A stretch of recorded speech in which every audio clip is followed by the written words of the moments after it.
Bonjour à tous, aujourd'hui on va parler d'un sujet qui me tient particulièrement à cœur et je vais vous expliquer pourquoi. On va parler de l'Apple Watch. Déjà commençons. Quand Apple est arrivé dans le marché de la montre connectée en 2016 il me semble, beaucoup voyaient cette arrivée comme la fin de l'horlogerie suisse ou même la fin de l'horlogerie classique comme on l'entend. Les chiffres montrent, certes Apple vend plus d'Apple Watch que toute l'industrie horlogère suisse réunie, mais c'est un marché complètement différent, enfin de mon point de vue. Même si une montre connectée reste une montre, au même titre qu'une montre classique, le marché de la montre connectée n'est pas vraiment le même que celui de la montre de luxe par exemple. Même si quelques manufactures essayent de mixer horlogerie de luxe et montres connectées, comme Hublot ou encore Tag Heuer par exemple, d'ailleurs je ne sais pas ce que vous pensez de ce type de montre, dites-moi tout ça dans les commentaires, mais j'avoue que personnellement je ne suis pas très fan de ce genre de montre. Après ce n'est que mon avis. Après oui bien sûr certaines marques peuvent potentiellement souffrir de l'arrivée d'Apple dans le marché de la montre connectée, mais j'ai envie de dire les marques qui peuvent le plus souffrir entre guillemets de l'Apple Watch, ce sont les marques qui sont entre les deux, donc c'est-à-dire au même niveau de prix que l'Apple Watch. Et encore, c'est un marché bien différent. Les chiffres parlent d'eux-mêmes, bon même s'il y a eu le Covid entre temps, mais l'industrie horlogère suisse, notamment les manufactures de luxe, ne se sont jamais aussi bien portées qu'à l'heure actuelle et on voit clairement que le marché est en augmentation année après année. De ce fait, comment l'Apple Watch a-t-elle pu devenir l'une de mes montres préférées? Ça peut paraître un peu fou, mais ma passion pour l'horlogerie est venue grâce à l'Apple Watch. Enfin, je m'explique, il se trouve que avant de découvrir l'horlogerie, j'étais passionné par le sport et j'en faisais tous les jours. D'ailleurs, j'en fais toujours entre 4 à 5 fois par semaine, mais bon, ça c'est pas le débat. Et de fil en aiguille, il me fallait une montre connectée pour suivre mes séances, mon activité, etc. Et pour le coup, c'est vrai que je suis un grand fan d'Apple, donc je me suis naturellement tourné vers l'Apple Watch. Le temps passe et c'est en ayant l'Apple Watch au poignet, en portant justement cette montre connectée, que je me suis dit ok, l'Apple Watch est cool, mais qu'est-ce qu'il y a d'autre comme montre? Donc, qu'est-ce qu'il se fait d'autre sur le marché? Et c'est là que j'ai commencé à découvrir, bien sûr, plus en détail, car j'en avais déjà entendu parler, mais les montres mécaniques. C'est à partir de ce moment que j'ai commencé à me renseigner brièvement sur différents modèles, comme sur des modèles de chez Seiko, de chez Tissot, etc. Mais voilà, c'était seulement quelques renseignements, rien de plus, sans jamais réellement rentrer dans le détail. Il se trouve que le déclic est venu lors d'un stage. Je m'en souviens encore, mais lors de ce stage, mon tuteur avait une Rolex, notamment une Rolex Submariner, une 16610 qu'on lui avait offert pour son mariage. Il la portait tous les jours, rigoureusement en plus, depuis son mariage, et ça faisait plus de 20 ans qu'il ne l'avait pas fait réviser. Pour le coup, j'étais surpris, car plus de 20 ans sans faire une révision, et la montre marchait parfaitement bien en plus, donc c'est ça le plus fou. Surtout que pour moi, à cette époque, Rolex avait cette image bling bling et je détestais tout ce qui était bling bling.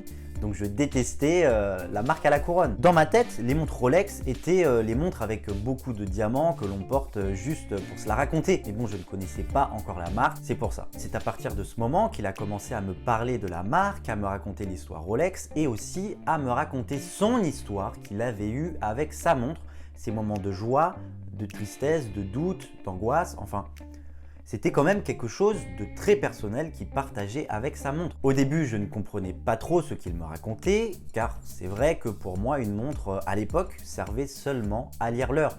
Il m'a fallu du temps pour comprendre qu'une montre va bien au-delà de la simple lecture de l'heure. C'est avant tout une passion, quelque chose de personnel et aussi un moment. Car beaucoup achètent ou on leur offre une montre pour un moment en particulier comme un mariage, la naissance d'un enfant, un anniversaire ou autre. Après tout ce qu'il m'avait dit, en rentrant chez moi le soir même, j'ai commencé à me renseigner sur le sujet et c'est à ce moment-là que j'ai eu le déclic. C'est à partir de ce moment que j'ai réellement commencé à me prendre de passion pour l'horlogerie. Donc l'Apple Watch m'a fait découvrir l'univers de l'horlogerie et Rolex me l'a fait aimer et m'a donné cette passion, ce qui est quand même assez atypique.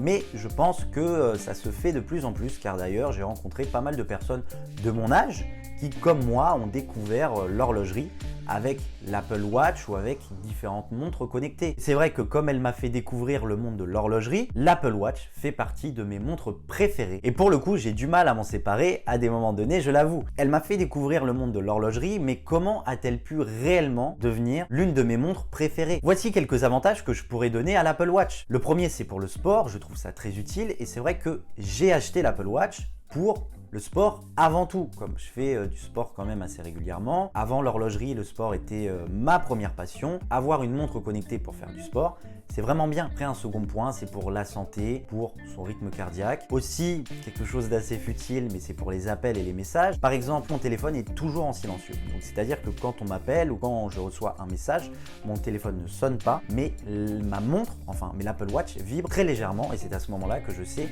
que si on m'a envoyé un message ou si on m'appelle. Un autre point, c'est le sommeil. Oui, je dors avec ma montre, ça permet d'analyser le sommeil et ça, je trouve ça très bien, même si c'est très gadget quoi. Un truc tout bête, mais quand on perd son téléphone chez soi, et pour le coup ça m'arrive assez souvent, on peut faire sonner son téléphone à distance. Et pour une personne comme moi, qui a toujours son téléphone en silencieux, sans l'Apple Watch, on galère un peu plus quoi. Parce que du coup, le téléphone ne sonne pas. Après, il y a d'autres outils pratiques, je pense notamment à la lumière la nuit, qui est très utile, ou encore la boussole. Mais bon, c'est vrai que dans l'ensemble, l'Apple Watch reste un gadget, c'est sûr, mais très utile au quotidien, en tout cas à mon sens. Après, il faut la recharger une fois tous les 2 jours et ça, c'est un peu plus contraignant, je l'avoue. Même si j'adore les montres dites classiques et que j'emporte souvent, j'avoue que j'ai du mal à me séparer de mon Apple Watch car c'est tellement utile au quotidien. Pour vous, est-ce que l'Apple Watch peut-elle être considérée comme une montre? Dites-moi tout ça dans les commentaires. Et pour revenir un peu sur comment m'est venue justement cette passion pour l'horlogerie, donc après avoir découvert l'Apple Watch, les différentes marques, les différentes montres aussi, Rolex, etc., j'ai décidé de me lancer dans l'aventure YouTube en partant du principe que j'étais en train de me documenter sur un domaine qui était en train de me prendre de passion, donc l'horlogerie.